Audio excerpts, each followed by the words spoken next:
Hello everyone, Soma madam study গাইডে তোমাদের সবাইকে ওয়েলকাম জানাই। আজকে আমি অষ্টম শ্রেণীর অতীত ঐতিহ্য ইতিহাস বইয়ের আঞ্চলিক শক্তির উত্থান এই দ্বিতীয় অধ্যায়ের অনুশীলনী প্রশ্ন উত্তর এবং সঙ্গে আরও কিছু গুরুত্বপূর্ণ প্রশ্ন উত্তর আলোচনা করব।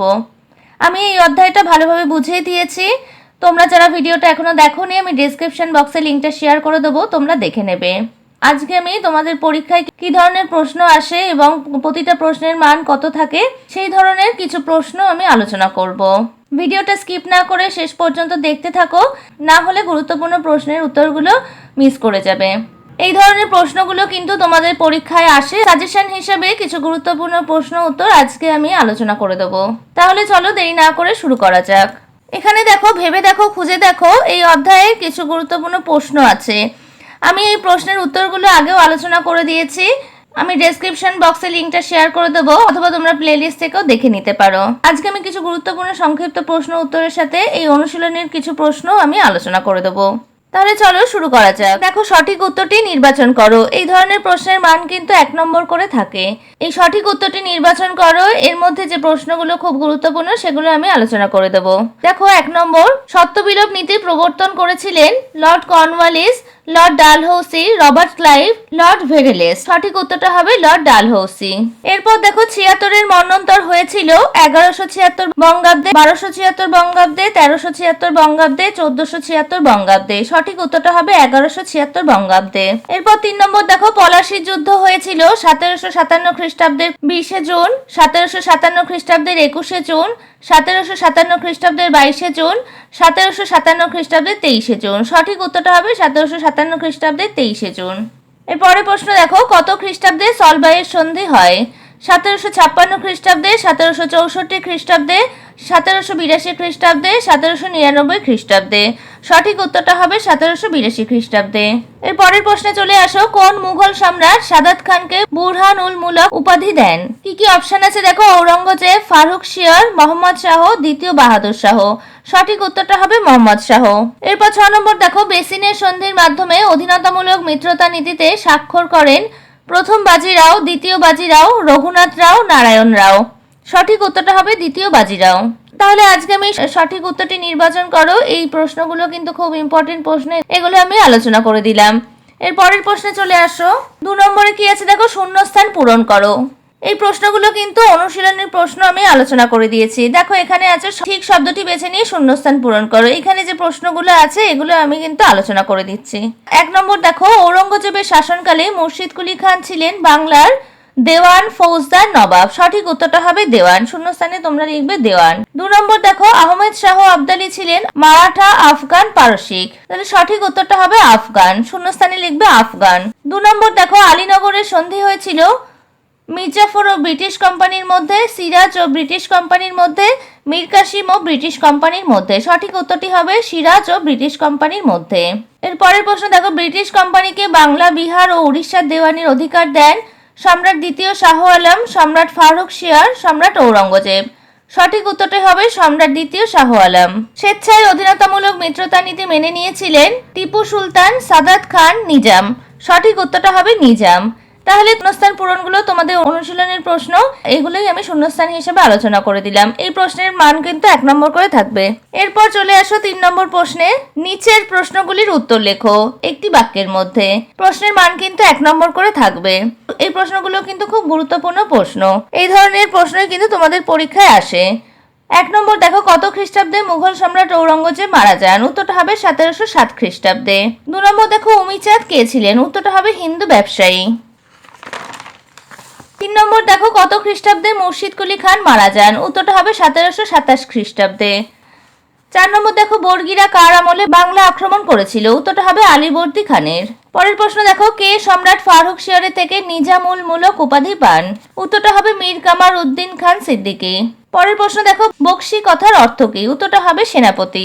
7 নম্বর প্রশ্ন দেখো, কে অন্ধকূপ হত্যাকে অতিরঞ্জন বলে প্রমাণ করেছিলেন? উত্তরটা হবে অক্ষয় কুমার মৈত্রেয়। এর পরের প্রশ্ন দেখো, কত খ্রিস্টাব্দে বক্সারের যুদ্ধ হয়েছিল? উত্তরটা হবে 1764 খ্রিস্টাব্দে। এর পরের প্রশ্ন দেখো, কত খ্রিস্টাব্দে বেসিনের সন্ধি স্বাক্ষরিত হয়? উত্তরটা হবে 1802 খ্রিস্টাব্দে। এরপর 10 নম্বর প্রশ্ন দেখো, কত খ্রিস্টাব্দে লাহোরের চুক্তি স্বাক্ষরিত হয়? উত্তরটা হবে 1846 খ্রিস্টাব্দে। তাহলে এই প্রশ্নগুলো কিন্তু ভীষণ ভীষণ গুরুত্বপূর্ণ। তোমরা এই প্রশ্নগুলো কিন্তু খুব ভালোভাবে পড়বে, এখান থেকে তোমরা পরীক্ষায় কমন পেয়ে যাবে। তাহলে শর্ট কোশ্চেনগুলো আমি আলোচনা করে দিলাম। এর পরের প্রশ্ন দেখো। এরপর দেখো নিচের প্রশ্নগুলির উত্তর লেখো, 2-3টি বাক্যের মধ্যে লিখতে হবে। এই প্রশ্নের মান কিন্তু 2 নম্বর করে থাকবে। এই ধরনের প্যাটার্নে কিন্তু তোমাদের পরীক্ষায় প্রশ্ন আসবে। 1 নম্বর দেখো, বর্গী কারা? উত্তরটা দেখো, বর্গী হলো মারাঠা দস্যু। বর্গী শব্দটি এসেছে মারাঠা শব্দ বর্ছা বা বর্ছি থেকে, যার অর্থ হলো বল্লম। 1742 খ্রিস্টাব্দ থেকে 1751 খ্রিস্টাব্দের মধ্যবর্তীকালে বাংলা উড়িষ্যায় মারাঠা সেনাদের লুটতরাজের ঘটনা সাধারণভাবে বর্গী আক্রমণ নামে পরিচিত। এরপরে 2 নম্বর প্রশ্ন দেখো, দস্তক কি? উত্তরটা দেখো, দস্তক বলতে বোঝায় বাণিজ্যিক ছাড়পত্রকে। 1717 খ্রিস্টাব্দে মুঘল সম্রাট ফারুক শিয়ারের কাছ থেকে ইংরেজ ইস্ট ইন্ডিয়া কোম্পানি দস্তক লাভ করেছিল। এরপর 3 নম্বর প্রশ্ন দেখো, আলীনগরের সন্ধি কত খ্রিস্টাব্দে ও কাদের মধ্যে স্বাক্ষরিত হয়?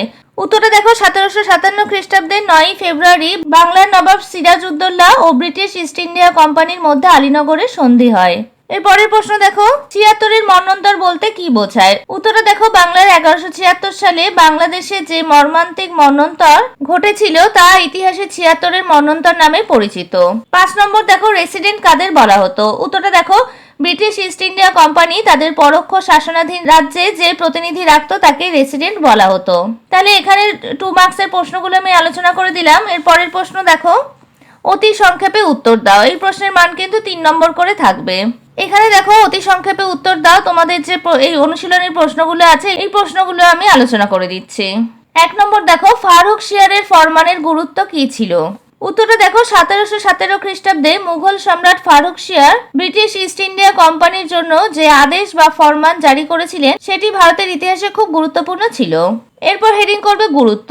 ক নম্বর দেখো, ফারুক শিয়ারের ফরমানের জন্য ব্রিটিশ কোম্পানির বাংলায় অবাধে বাণিজ্য করার পথ খুলে গিয়েছিল। এরপর খ নম্বর দেখো, ফারুক শিয়ারের ফরমান লাভ করার ফলে বাংলার নবাবদের সঙ্গে ব্রিটিশ কোম্পানির অর্থনৈতিক ও রাজনৈতিক সংঘাত শুরু হয় এবং ইংরেজরা বাংলার ক্ষমতা দখল করে। তাহলে এইভাবে তোমরা পয়েন্টস করে লিখতে পারো। এরপর 2 নম্বর প্রশ্ন দেখো, কে কিভাবে ও কবে হায়দ্রাবাদে আঞ্চলিক শাসন প্রতিষ্ঠা করেন? উত্তরটা দেখো, মীর কামার উদ্দিন খান সিদ্দিকী হায়দ্রাবাদে আঞ্চলিক শাসন প্রতিষ্ঠা করেছিলেন। হায়দ্রাবাদ ছিল মুঘল সাম্রাজ্যের অধীন একটি প্রদেশ। এখানে মুঘল প্রাদেশিক শাসন মুবারিজ খান শাসন করতেন। 1723 খ্রিস্টাব্দে মুঘল দরবারে শক্তিশালী অভিজাত মীর কামার উদ্দিন খান সিদ্দিকী তাকে পরাজিত করেন। 1724 খ্রিস্টাব্দে তিনি দাক্ষিণাত্যের সুবাদার হয়ে হায়দ্রাবাদে নিজের আধিপত্য প্রতিষ্ঠা করেন। তাহলে এই প্রশ্নের উত্তরটা আমি আলোচনা করে দিলাম। এর পরের প্রশ্ন দেখো, পলাশী লুণ্ঠন কাকে বলে? এই প্রশ্নটা কিন্তু খুব গুরুত্বপূর্ণ প্রশ্ন, এটা কিন্তু পরীক্ষায় খুব আসে। উত্তরটা দেখো, 1757 খ্রিস্টাব্দে পলাশীর যুদ্ধে ব্রিটিশ কোম্পানি জয়লাভ করে এবং মীর জাফরকে বাংলার নবাব পদে বসান। পলাশীর যুদ্ধের পর ব্রিটিশ কোম্পানি বিভিন্নভাবে নবাব মীর জাফরের কাছ থেকে প্রচুর অর্থ আদায় করে। রবার্ট ক্লাইভ সহ কোম্পানির উচ্চপদস্থ কর্মচারীরাও ব্যক্তিগতভাবে প্রচুর অর্থ নেয়। সব মিলিয়ে প্রায় 3 কোটি টাকার সম্পদ ইংরেজরা আদায় করে। পলাশীর যুদ্ধের পর মীর জাফরের কাছ থেকে ইংরেজদের অর্থ আত্মসাৎকে পলাশীর লুণ্ঠন বলে। তাহলে এই প্রশ্নের উত্তরটা শেষ আলোচনা করে দিলাম। এর পরের প্রশ্ন দেখো, 4 নম্বর প্রশ্ন দেখো, দ্বৈত শাসন ব্যবস্থা বলতে কি বোঝো? এই প্রশ্নটাও কিন্তু খুব গুরুত্বপূর্ণ প্রশ্ন। উত্তরটা দেখো, 1765 খ্রিস্টাব্দে মুঘল সম্রাট দ্বিতীয় শাহ আলমের কাছ থেকে ব্রিটিশ কোম্পানি সুবা বাংলার দেওয়ানি অধিকার লাভ করে। এর ফলে বাংলায় 2 জন শাসকের শাসন কায়েম হয়। এই ব্যবস্থাকে দ্বৈত শাসন ব্যবস্থা বলা হয়। তোমাদের প্রশ্নের মান যেরকম থাকবে সেইভাবে তোমরা উত্তরটা লিখবে। এর পরের প্রশ্ন দেখো, ব্রিটিশ রেসিডেন্টদের কাজ কি ছিল? এই প্রশ্নটাও কিন্তু খুব গুরুত্বপূর্ণ প্রশ্ন। উত্তরটা দেখো, ব্রিটিশ রেসিডেন্টদের কাজ এইভাবে হেডিং করে নেবে। ব্রিটিশ রেসিডেন্টদের কাজ ছিল, 1 হচ্ছে নজরদারি করা। কোম্পানির পরোক্ষ শাসনাধীন রাজ্যের রাজা কোম্পানির নজর এড়িয়ে যাতে স্বাধীনভাবে কাজ করতে না পারে তার জন্য নজরদারি করা। এরপর হচ্ছে কোম্পানিকে রাজ্য দখলে উৎসাহ দেওয়া। লর্ড ওয়েলেসলির আমল থেকে রেসিডেন্টরা আগ্রাসী নীতি অনুসরণ করত।